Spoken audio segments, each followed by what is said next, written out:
नमस्कार दोस्तों। आज मैं एक नई कहानी को लेकर आप लोगों के सामने उपस्थित हुआ हूँ। उम्मीद करता हूँ कि यह कहानी आप लोगों को अच्छी लगेगी। तो चलिए चलते हैं कहानी की ओर।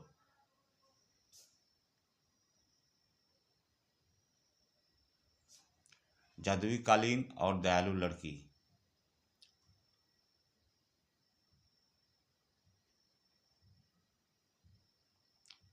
एक बार की बात है, फातिमा नाम की एक युवा लड़की एक छोटे से ईरानी गांव के बाहरी इलाके में रहती थी। उसका परिवार गरीब था, लेकिन उसकी आत्मा दया और सहानुभूति से भरी थी। एक दिन फातिमा जंगल में जलाने के लिए लकड़ी इकट्ठा कर रही थी, जब उसे एक पुराना लता से बना हुआ गलीचा मिला। जैसे ही उसने उसे उठाया, उसे एक हल्की सी गड़गड़ाहट सुनाई दी और गलीचा हवा में उड़ने लगा। उसने झट से चादर को मजबूती से पकड़ लिया, क्योंकि उसने उसे बाजार के ऊपर से उड़ा दिया। गांव के लोगों ने अचरज से देखा कि वह कहाँ जा रही है। कालीन आखिरकार शहर के किनारे एक राजसी महल के पास उतरा। यह चमकीले रेशम और सोने के धागों से उलझा हुआ था और यह किसी कहानी से बाहर निकला हुआ लग रहा था। फातिमा ने महल के भव्य द्वारों को पार किया और अंदर चली गई। उसे एक बूढ़ा और चिंतित राजा मिला। मेरी प्यारी बेटी राजकुमारी बीमार है, उन्होंने बताया। कोई भी डॉक्टर उसे ठीक नहीं कर पा रहा है। मैं नहीं जानता कि क्या करना है। फातिमा उस लड़की की मदद करना चाहती थी। शायद मैं मदद कर सकता हूँ, उसने कहा। राजा ने उसे राजकुमारी के कक्ष में ले गए, जो पीली और कमजोर अपने बिस्तर पर पड़ी थी।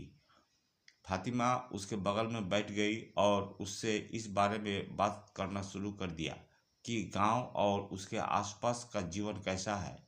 उसने जानवरों और फूलों और जंगल में अपने कारनामों के बारे में कहानियां सुनाई।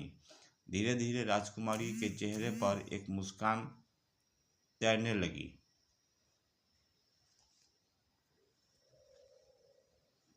तैर गई और उसे उसके गालों पर रंग लौट आया। उस दिन से फातिमा और राजकुमारी गहरे दोस्त बन गई। वे एक साथ कहानियां साझा करते थे, कालीन पर महल के चारों ओर उड़ते थे और फातिमा के गांव में भी जाते थे। फातिमा की दयालुता और साहसवर्धन से राजकुमारी की सेहत में सुधार हुआ। राजा बहुत खुश हुआ और अपनी बेटी की खुशी का सारा श्रेय फातिमा को दिया। एक दिन फातिमा को अपने गांव और अपने परिवार में वापस जाने का समय महसूस हुआ। उन्होंने एक भावनात्मक विदाई साझा की। राजकुमारी ने फातिमा को अपनी मित्रता के प्रतीक के रूप में एक खूबसूरत रत्नजड़ित लटकन दिया। फातिमा ने कालीन उड़ाई और घर वापस चली गई। उसके गांव वाले उस पर खुश हो गए और उसकी साहसिक कहानी सुनकर दंग रह गए। फातिमा एक स्थानीय नायक बन गई। उसने सभी को दिखाया कि दया में महान शक्ति है और दोस्ती सबसे जादुई उपहारों में से एक है। कहानी अगर अच्छी लगी हो तो लाइक और सब्सक्राइब, कमेंट और शेयर जरूर कीजिएगा। धन्यवाद।